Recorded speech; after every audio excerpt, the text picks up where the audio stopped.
কথায় আছে আমেরিকার মতন দেশ যদি কারো বন্ধু হয় তাও মানে বিপদ আছে, শত্রু হইলে তো মানে একদম অবস্থা কাহিল হয়ে যাবে। হঠাৎ করেই ট্রাম্পের এই সরকার রাষ্ট্র ক্ষমতায় আসার পর ডক্টর ইউনুস এবং ট্রাম্প সরকারের মধ্যে কেমিস্ট্রিটা কিন্তু পজিটিভ ছিল। আজ বাদ সাধছে আরেক জায়গা থেকে। আপনাদের খেয়াল আছে নিশ্চয়ই, আওয়ামী লীগের সময় আমাদের আইন শৃঙ্খলা বাহিনী র্যাব এবং কয়েকজন কর্মকর্তার বিরুদ্ধে একটা স্যাংশন আসছিল। কই থেকে আসছিল? মানবাধিকার দিবসে। কেন? তাদের দ্বারা অনেক মানবাধিকার লঙ্ঘন হয়েছে, রাইট? ওকে, ফাইন। এখন সেই কোম্পানি মানে সেই গ্রুপ যেটার নাম হচ্ছে হিউম্যান রাইটস ওয়াচ, বুঝতে পারছেন, আন্তর্জাতিক মানবাধিকার সংস্থা, আমেরিকা থেকে ডক্টর ইউনুস সরকারের কাছে একটা বার্তা বাড়াইছে। বার্তাটা কি? যে গেল ৪৮ বা ৬০ ঘন্টা যাবত যে বুলডোজার ঝড়টা গেল, আইনের দৃষ্টিতে এটা কি লিগ্যাল না ইলিগ্যাল? ইলিগ্যাল আইনের দৃষ্টিতে। তবে যারা বিপ্লবী তারা বলছেন যে একটা সরকার পতনের পর যা ঘটবে সবটাই লিগ্যাল, ওই সরকারের সাথে যা ঘটবে। আচ্ছা, এখন আন্তর্জাতিক মানবাধিকার সংস্থা বলছে নো, আওয়ামী লীগের বিরুদ্ধে জনতার ক্ষোভ ন্যায্য। আন্তর্জাতিক মানবাধিকার সংস্থা বলছে আওয়ামী লীগ যা করছে ক্ষোভটা ন্যায্য, কিন্তু এই যে আইনের লঙ্ঘন করে তাদের বাড়িঘর ভাঙা হইলো সেটাও তো অন্যায্য। পেছটা বোঝেন নাই, আসুন মূল ঘটনায় যাচ্ছি। আপনার ক্ষমতাচ্যুত আওয়ামী লীগ সরকারের বিরুদ্ধে ক্ষোভ ন্যায্য হলেও আইনের লঙ্ঘন ন্যায্য নয়। ধানমন্ডি ৩২ নম্বরে বঙ্গবন্ধু শেখ মুজিবুর রহমানের বাড়ি এবং দেশের বিভিন্ন স্থানে আওয়ামী লীগ নেতাদের বাড়িতে হামলা ভাঙচুর এবং সম্পত্তি রক্ষায় সরকারের ব্যর্থতা নিয়ে দেওয়া এক বিবৃতিতে একটা বার্তা দিয়েছে আপনার নিউ ইয়র্ক ভিত্তিক মানবাধিকার সংগঠন হিউম্যান রাইটস ওয়াচ, HRW। আপনার এই সংস্থাটির এশিয়া অঞ্চলের যিনি উপপরিচালক আছেন মীনাক্ষী গাঙ্গুলি, তিনি বলছেন যে বিপ্লবী জনতা না, উচ্ছৃঙ্খল জনতা ক্ষমতাচ্যুত প্রধানমন্ত্রীর পারিবারিক বাড়ি ধ্বংস করেছেন। দেখেন, এই হিউম্যান রাইটস এর কারণে আগে বিএনপি অনেক সুবিধা পাইছে, আমেরিকার অনেক মানত ভালোবাসত। কেন? আওয়ামী লীগের বিভিন্ন ইস্যুতে এই সংস্থাটা অ্যাক্টিভ ছিল। ইভেন সরকারের বিভিন্ন জায়গাতে স্যাংশন খাওয়াইছে, ওই স্যাংশন এখনো বলবৎ আছে। আজকে আবার সেই বার্তার একটা অংশ, যখন আগে যারা মজলুম ছিল তারাই এখন ওই মানবাধিকার সংস্থার দৃষ্টিতে নির্যাতকের ভূমিকায় চলে আসছে, আর আগে যারা নির্যাতক ছিল তারা এখন মজলুম ভূমিকায়। সময়ের খেলা এটা। আপনার জাতিসংঘ মানবাধিকার কাউন্সিলের অধিবেশনে একটি সর্বসম্মত প্রস্তাব উপস্থাপন করতে অন্তর্বর্তী সরকারের প্রতি আহ্বান জানানো হয়। যদিও সরকার এখন বলছে যাতে আর এরকম কোনো ঘটনা হয় কঠোর হস্তে দমন করা হবে। HRW মনে করে বাংলাদেশের ন্যায় বিচার দেখতে আগ্রহী জনগণের জাতিসংঘ সমর্থিত প্রক্রিয়াকে সমর্থন করা উচিত, যা সহিংসতা এবং প্রতিশোধের বদলে একটি নিরাপদ গণতান্ত্রিক ভবিষ্যৎ গড়তে সহায়তা করবে। বিবৃতিতে বলা হয়েছে তথাকথিত বুলডোজার শোভাযাত্রা নামক ঘোষণা দিয়ে হামলা চালানো হয়েছে, ইভেন যা সোশ্যাল মিডিয়াতে প্রচার হয়েছে, কিন্তু দেখাইয়া তাদের বাড়িঘর ভাঙা ফেলবেন। আন্তর্জাতিক মানবাধিকার সংস্থা মনে করছে এটা অন্যায্য। বাংলাদেশে আবারও মারাত্মক দমন পীড়নের দিকে ঝুঁকে পড়া উচিত নয় মনে করছে মানবাধিকার এই সংগঠনটি। হঠাৎ করে সরকার ইউটার্ন করে, রাতেই ইউটার্ন করে আলাদা একটা বিবৃতি দিয়ে দেয়, যেখানে অন্যরকম চিত্র দেখা যায়। এবং ইউটার্নের আরেকটা নজির আজকে যখন ভিডিওটা করছি তার 2 ঘন্টা আগে ইংরেজি এবং বাংলায় দুইটা স্ট্যাটাস, দুইটা বিবৃতি দেওয়া হয়েছে প্রধান উপদেষ্টার তরফ থেকে, সরকারের তরফ থেকে। এরকম অবস্থা যখন সরকারের দেখছি, তখন বিভিন্ন জন, সরকারের বাইরে বিভিন্ন জন যারা উস্কানি দিয়েছিল এই কর্মকাণ্ডে, তাদের সুরও নরম হতে দেখছি। তারা এবার পজিটিভ কথা বলছেন। হঠাৎ করে কি হলো? হঠাৎ করে গণেশ উল্টে গেল কিনা? কোন দিকে গেল যে সবাই এখন সুস্থতার সুরে কথা বলছেন, সবাই এখন গড়ার কথা বলছেন, ভাঙার কথা আর বলছেন না, ভাঙা থেকে দূরে থাকতে বলছেন। এরকম ঘটনায় আমরা দেখেছি চাঁপাইনবাবগঞ্জ সহ বিভিন্ন জায়গার বুলডোজার কর্মসূচি স্থগিত করা হয়েছে।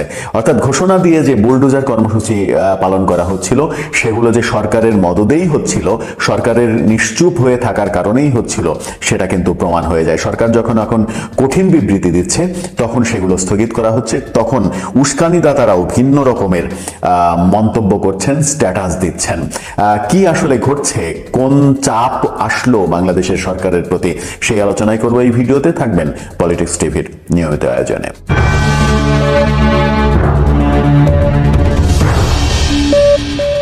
বিশিষ্ট বুদ্ধিজীবী, নিজেকে বুদ্ধিজীবী হিসেবে দাবি করেন, কিন্তু কথাবার্তায় ইদানিং বেশ বেসামাল কথাবার্তা বলেন।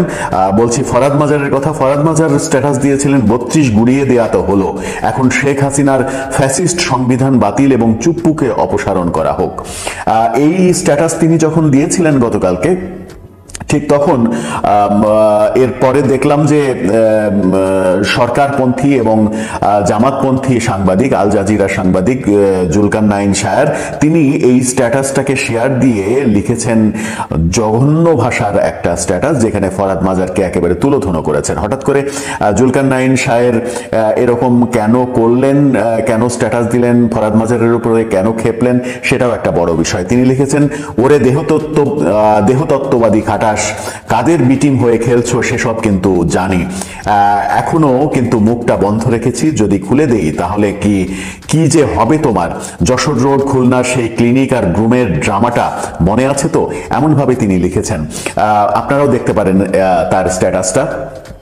তিনি এরকম স্ট্যাটাস দিয়েছেন। হঠাৎ করে জুলকারনাইন শায়ের এরকম স্ট্যাটাস দিলেন কেন, এই প্রশ্ন যখন আসছে তখন আমরা দেখছি যে চাঁপাইনবাবগঞ্জে বুলডোজার কর্মসূচি স্থগিত করা হয়েছে।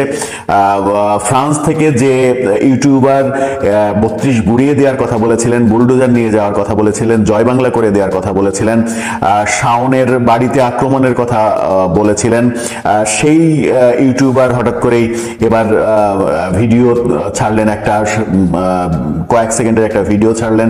সেখানে তিনি বললেন, যারা ভাঙাভাঙি করবে তাদের প্রতিরোধ করুন, ভাঙাভাঙি বন্ধ করুন, ভাঙাভাঙির আর দরকার নেই, অনেক হয়েছে, এরকম বার্তা তিনি দিলেন। আর এক ইউটিউবার আমেরিকায় বসে থেকে, যিনি নানা রকমের প্রোপাগান্ডা ছড়াচ্ছিলেন, তিনি লিখলেন, এবার দেশবাসীকে থামতে হবে, দেশবাসীকে থামতে বললেন তিনি।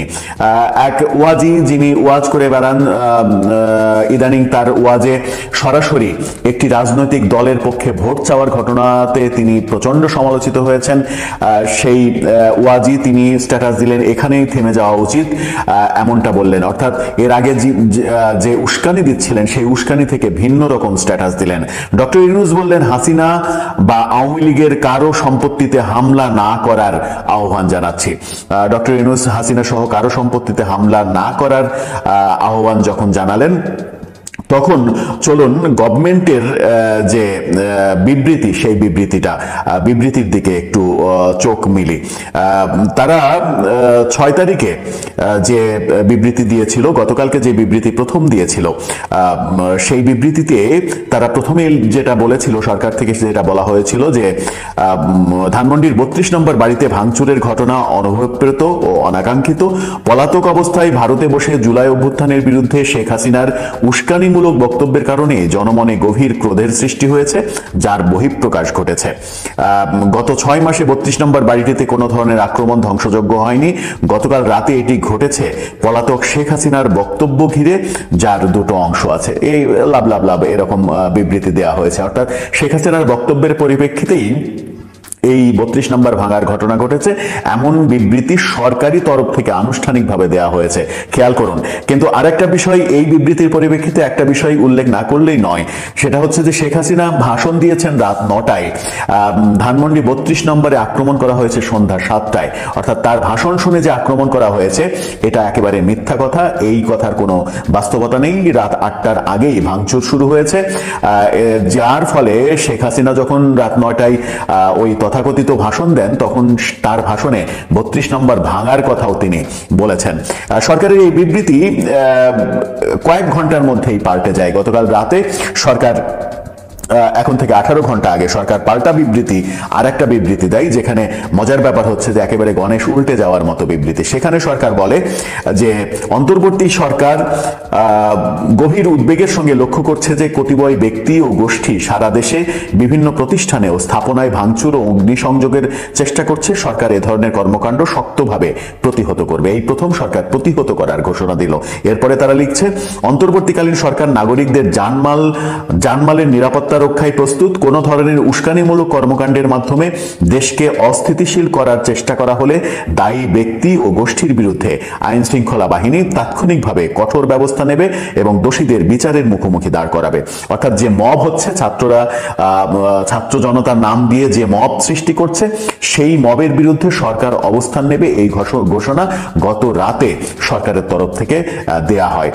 মজার ব্যাপার হচ্ছে যে এখন থেকে 2 ঘন্টা আগে সরকার আর একটা বিবৃতি দেয়, আরো এক ধাপ এগিয়ে আর একটা বিবৃতি দেয়, এবং সেই বিবৃতি 2 বার দেয়। তারা একবার বাংলা ভার্সনে দেয় এবং সর্বশেষ ইংরেজি ভার্সনে দেয়। আন্তর্জাতিক মহলের জন্য তারা ইংরেজি ভার্সনেও এই বিবৃতি দেয়। বাংলা ভার্সনে তারা লিখেছে, অবিলম্বে দেশের সার্বিক আইন শৃঙ্খলা পরিস্থিতি স্বাভাবিক রাখতে দেশের সকল নাগরিককে নিজ নিজ অবস্থান থেকে দায়িত্বশীল হওয়ার আহ্বান জানিয়েছেন প্রধান উপদেষ্টা প্রফেসর মোহাম্মদ ইউনূস। শেখ হাসিনার পরিবারের সম্পত্তি ধ্বংস থেকে বিরত থাকা এবং ফ্যাসিবাদী আওয়ামী লীগের রাজনীতির সঙ্গে যুক্ত ব্যক্তি হওয়ায় কিংবা অন্য কোনো অজুহাতে দেশের কোনো নাগরিকের ওপর আক্রমণ না করার আহ্বান জানিয়েছেন তিনি। অনেক কথা বলেছেন। অর্থাৎ শেখ হাসিনার পরিবার কিংবা শেখ হাসিনা আওয়ামী লীগের কোনো বাড়ি ঘর সম্পত্তিতে আক্রমণ করা এবং আওয়ামী লীগের কোনো কর্মীর প্রতি আক্রমণ করার থেকে বিরত থাকার জন্য আহ্বান জানানো হয়েছে।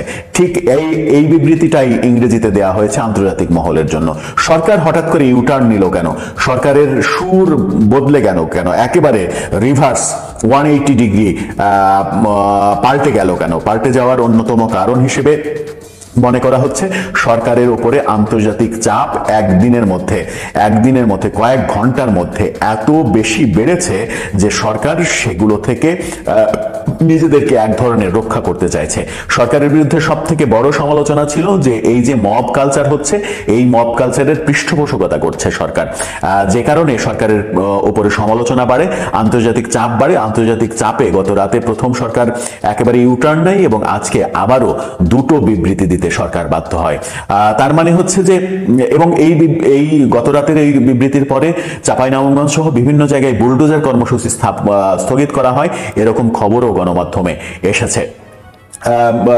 এই মবকে যারা উস্কানি দিচ্ছিল, মবকে যারা উৎসাহিত করছিল, যাদের আহ্বানে এই মব তৈরি হচ্ছিল, তাদের সুরও একেবারে রিভার্স সুর আমরা দেখছি। এরকম পরিস্থিতিতে বিএনপির একটা বিবৃতি আমাদের চোখে পড়েছে। বিএনপি থেকে আনুষ্ঠানিক বিবৃতি দেওয়া হয়েছে, যেখানে বলা হয়েছে যে 5 আগস্টের পরে যত মব সৃষ্টি হয়েছে সেই মব ঠেকাতে সরকার ব্যর্থ হয়েছে। অর্থাৎ সরকার মবের এগেনস্টে কোনো ধরনের কোনো পদক্ষেপ গ্রহণ করতে পারেনি। বিএনপির এই বিবৃতি, এর আগে গতকালকে আমরা শুনেছি জামাত বিবৃতি দিয়েছে যে জামাত কোনো ধরনের নৈরাজ্য চায় না, জামাত শান্তি চায়। নুরুল হক নূর এর বিরুদ্ধে কথা বলেছেন। অর্থাৎ রাজনৈতিক দলগুলো যখন এর বিরুদ্ধে কথা বলছেন এবং আন্তর্জাতিক চাপও যখন বাড়ছে, তখন সরকার এরকম বিবৃতি দিয়েছে। গতকালকে আমরা দেখেছি যে 2 অভিনেত্রী মেহর আফরোজ শাওন এবং সোহানা সাবা, 2 জনকে গ্রেপ্তার করা হয়েছে এবং প্রথমে ধারণা করা হচ্ছিল যে 2 জনকে ফেসবুক স্ট্যাটাসের জন্য গ্রেপ্তার করা হয়েছে। বিশেষ করে মেহর আফরোজ শাওন প্রধান উপদেষ্টার প্রেস সচিবের যে ডাস্টবিন কাণ্ড, সেই ডাস্টবিন কাণ্ডের বিপক্ষে একাধিক স্ট্যাটাস দিয়েছেন এবং তিনি যে আওয়ামী লীগের সঙ্গে সংশ্লিষ্ট ছিলেন, বঙ্গবন্ধুর গ্যালারিতে গিয়ে ছবি তুলে ফেসবুকে পোস্ট দিয়েছিলেন, সাকিব আল হাসানের পোস্টারের দেয়ালের সামনে ছবি তুলে ফেসবুকে পোস্ট দিয়েছিলেন, এরকম পোস্ট মেহর আফরোজ শাওন দিয়েছিলেন। সোহানা সাবাও বেশ আক্রমণাত্মক পোস্ট দিচ্ছিলেন। মনে হচ্ছিল যে সেই কারণেই তাদেরকে গ্রেপ্তার করা হয়েছে। কিন্তু খবর পাওয়া যাচ্ছে পুলিশের তরফ থেকে বলা হয়েছে যে দেশের বিরুদ্ধে ষড়যন্ত্র করার জন্যই তাদেরকে গ্রেপ্তার করা হয়েছে। এবং ওই আল জাজিরার সাংবাদিক, যার কথা দিয়ে প্রথমে শুরু করেছিলাম, জুলকারনাইন শাহের, গত 15 তারিখে ভারতের কলকাতায় একটা হোটেলে আওয়ামী লীগের একটা মিটিং হয়েছে, যে মিটিংয়ে আওয়ামী লীগের সাবেক স্বরাষ্ট্রমন্ত্রী আসাদুজ্জামান খান কামাল সহ আরো অনেকরা ছাত্রলীগের সাবেক নেতারা উপস্থিত ছিলেন এবং অনলাইনে সোহানা সাবা এবং মেহর আফরোজ শাওন নাকি উপস্থিত ছিলেন, এরকম একটা স্ট্যাটাস, ফেসবুক স্ট্যাটাস জুলকারনাইন শাহের তিনি দিয়েছিলেন।